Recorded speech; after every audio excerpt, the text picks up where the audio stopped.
බොහෝ චිත්‍රපටි රසිකින් මේ දවස්වල කතා වෙනවා ඉන්දියාවේ ලෝකා චැප්ටර් 1 මලයාලම් චිත්‍රපටය ගැන.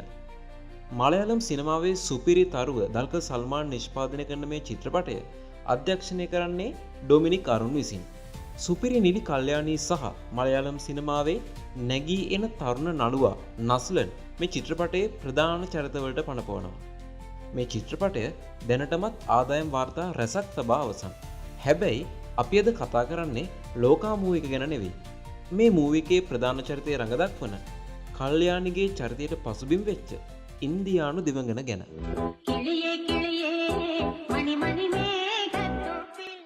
මේ කතාවට පසුබිම් වෙන්නේ යක්ෂි. එහෙම නැත්නම් යක්ෂිනී කියන දෙවඟන. මැය යක්ෂණියක් ලෙසද හඳුන්වනු ලබනවා.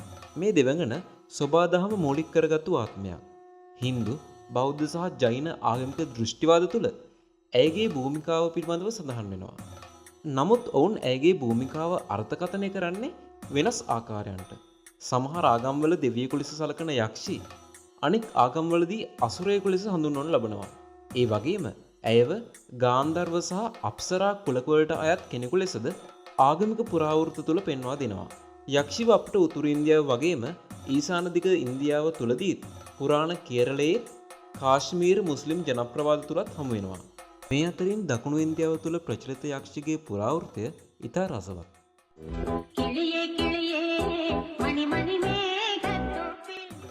කේරළයේ සාහිත්‍යයට සහ ජනප්‍රවාද වලට අනුව යක්ෂි එතරම් කරුණාවන්ත කෙනෙකු ලෙස හඳුන්වන්නේ නැහැ.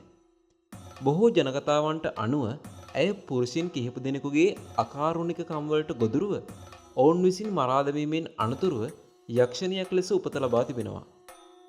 මේ සිදුවීම ගැන ඇති ජනප්‍රවාද විවිධ වෙනස්කම් වලින් යුක්තයි.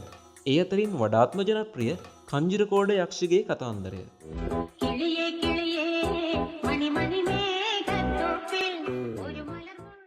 මේ කතන්දරයට අනුව යක්ෂිව ඒ කාලේ හඳුන්වන්නේ චිරුකේති කියලා. එසේම ශ්‍රීදේවි ලෙසද සමහරු අයව හඳුන්වනු ලබනවා.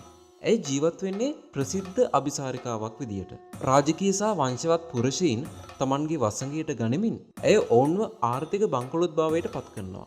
ඔවුන් සමග ඒ ආකාරයට හැසිරුණත් ඇය ආදරය කරේ එකම එක පුද්ගලයෙක්. ඒ ඇගේ සේවකයා වුණු කංජුරාමන්ට. නමුත් කංජුරාමන්ට චිරුකේති ගැන ආදරයක් තිබුණේ නැහැ. ඔහු බොහෝ අවස්ථාවල ඇයව ප්‍රතික්ෂේප කරනවා.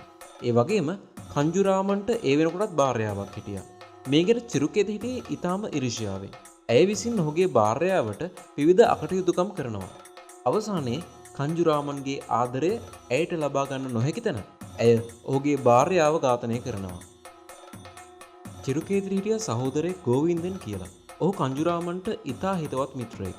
ඔහු දැනගත්ත කංජුරාමන්ගේ බිරිඳව මරා දමන්නේ තමන්ගේ සහෝදරිය කියලා. ගෝවින්දන් මේ රහස දැනගත්තට පස්සේ ඔහු මේ ගැන කංජුරාමන්ට කියනවා. කංජුරාමන් ඉතාමත් කෝපයටපත් වෙලා චිරුකේතිව මරා දමන්න සැලසුම් කරනවා. අවසානයේ ඔහු ගෝවින්දන් එක්ක එකතු වෙලා චිරුකේති නින්දේ ඉන්න අතරතුරදී ඇයගේ ගෙල සිර කර ඇයව මරා දමනවා. චිරුකේති ඝාතනය වීමෙන් අනතුරුව ඇය කංජිරොට්ටුවල උපත ලබනවා යක්ෂණියක් වෙලා. නමුත් ඇය උපත ලබන්නේ අපූර්ව හැකියාවක් සමගින්. ඇයට පුළුවන් වෙනවා ඊටමත් සුරූපී තරුණයක් බවට මායාකාරීව පරිවර්තනය වෙන්න. ඒ වගේම යක්ෂිට තමන්ගේ පෙර භවය ගැන ඉතා හොඳ මතකයක් තියෙනවා. යක්ෂ ජීවත් වුණේ පිරිමින් මරා දමලා ඔවුන්ගේ ලේ බීමෙන්. ඇය කිසිම දිනක තමන් ඝාතනය කළ සහෝදරයා සහ කංජුරාමන්ව අමතක කළේ නැහැ.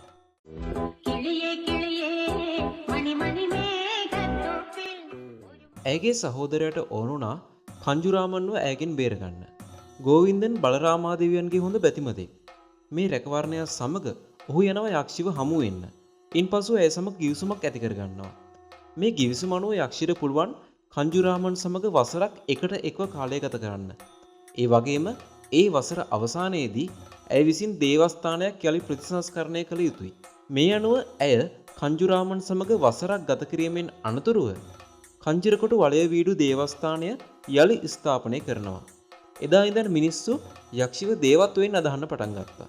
සෑම මලයාලම් මාසයකම පළමු සිකුරාදා දවසේ බැතිමතුන් යක්ෂි අම්මාට පොංගල් පූජාවක් කරනවා.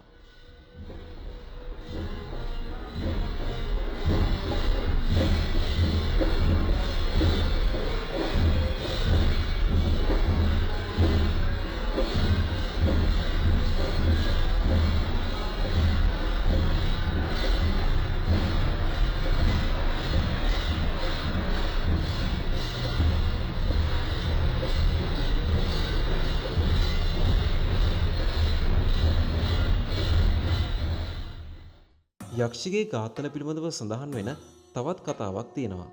දිනක් බ්‍රාහ්මණ තරුණයෙක් කතකලි නර්තනයකට සහභාගී වීමෙන් අනතුරුව රෑබෝවි නැවත නිවස කරා යමින් තිබුණා. ඔහුට ඒ ගමන අතරමඟදී මුණ ගැසෙනවා ඊටමත් රූමත් තරුණියක්ව.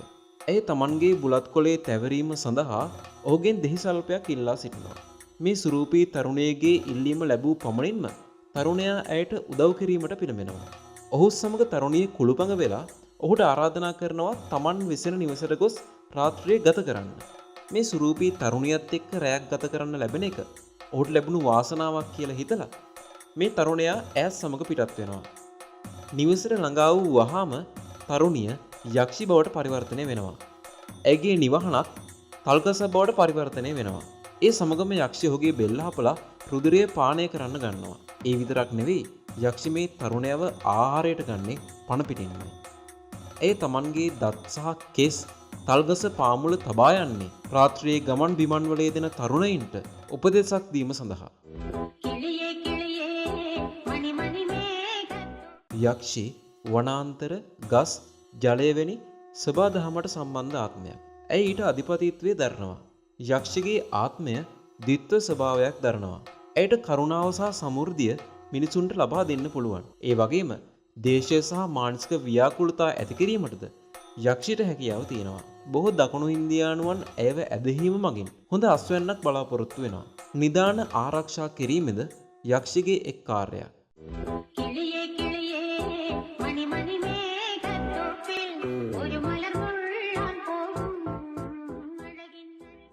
යක්ෂිව හින්දු වගේම බෞද්ධ කලාකෘතිවලත් දැක ගන්න පුළුවන්. බොහෝ හින්දු දේවල් සහ පන්සල්වල ආරක්ෂාව සඳහා ඇයගේ රූපය කැටයම් කරපු මුරගල් තියෙනවා දකින්න පුළුවන්.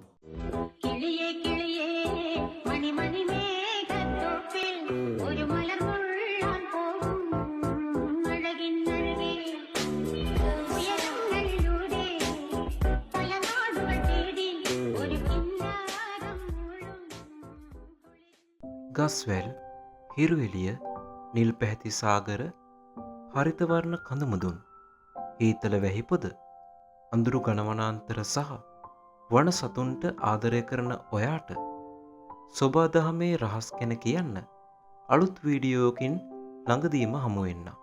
ඔබට සුබ දවසක්.